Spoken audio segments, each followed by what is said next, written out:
video we will see how you can gain access to your smartphone using your computer or laptop.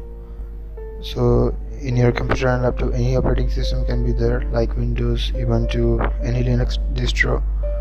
So for this you need to download an app on your smartphone, that is AirDroid.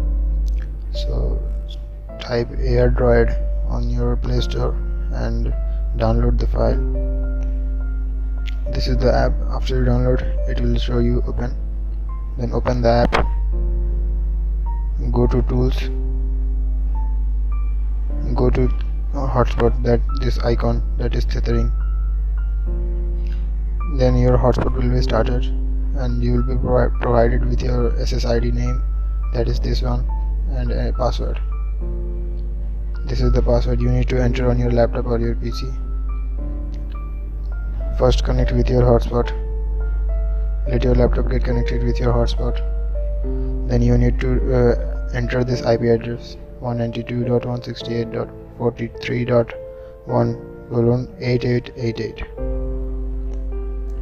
After that you will be asked for a password. You should enter this password and your device should get connected with your smartphone. So let's see how it works.